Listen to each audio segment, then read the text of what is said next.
menjelaskan grafik menstruasi. Nah, yang pertama di sini ada fase pasca ovulasi. Nah, di sini ada ovarium, ini ada rescued follicle, terus maturing follicle, ovarium, corpus luteum, dan dekeratogerum. Lalu di sini ada fase ovulasi, ini body temperature ini berfungsi untuk mengatur suhu dalam tubuh. Lalu di sini ada luteinum hormon atau LH membantu ovulasi dan pematangan folikel. Lalu di sini ada progesteron, itu menjaga lapisan rahim stabil setelah ovulasi. Lalu di sini ada hormones, ini pasca ovulasi ya. Ini ada estradiol, ini membantu perkembangan folikel. Lalu yang ini ada follicle stimulating hormone, ini merangsang perkembangan dan pematangan folikel, ovarium, dan lain sistem reproduksi wanita. Lalu di sini ada follicular prepare, ini terjadi ketika ovarium membentuk folikel berisi sel telur yang belum matang dimulai hari pertama, berakhir saat ovulasi atau masa subur. Lalu di sini ada luteal phase, ini siklus menstruasi yang terjadi setelah ovulasi dan sebelum menstruasi. Lalu di sini ada siklus menstruasi, ini endometrium dan progesteron meluruh. Selanjutnya saya akan menjelaskan menstrual cycle. Ini menstrual cycle ini rangkaian peristiwa yang terjadi pada sistem reproduksi perempuan setiap bulannya yang memungkinkan terjadinya kehamilan.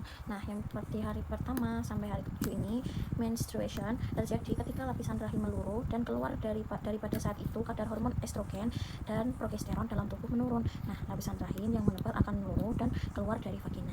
Nah, di menstruation ini ada growing follicle atau follicle yang sedang tumbuh. Ini pengertiannya itu ovarium yang berkembang selama fase folikular, yaitu fase menstruasi. Nah, ini ada oosit juga, ini sel telur yang belum matang atau sel nukfah perempuan yang dihasilkan di ovarium selama gametogenesis. Lalu di sini ada growing circle, itu ada fase kedua siklus uretrus yang terjadi sejak awal menstruasi hingga menjelang ovulasi, jadi di hari ke-8 sampai hari ke-12.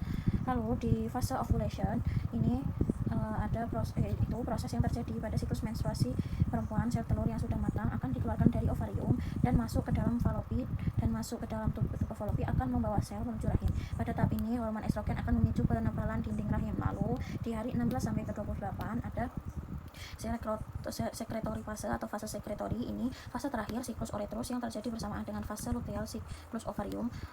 Fase ini terjadi atau berlangsung antara hari ke-16 ke 28 dari siklus menstruasi.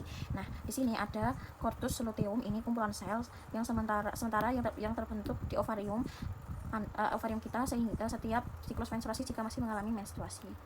Sekian dari presentasi saya, kurang lebihnya mohon maaf. Wassalamualaikum warahmatullahi wabarakatuh. Audio Jungle.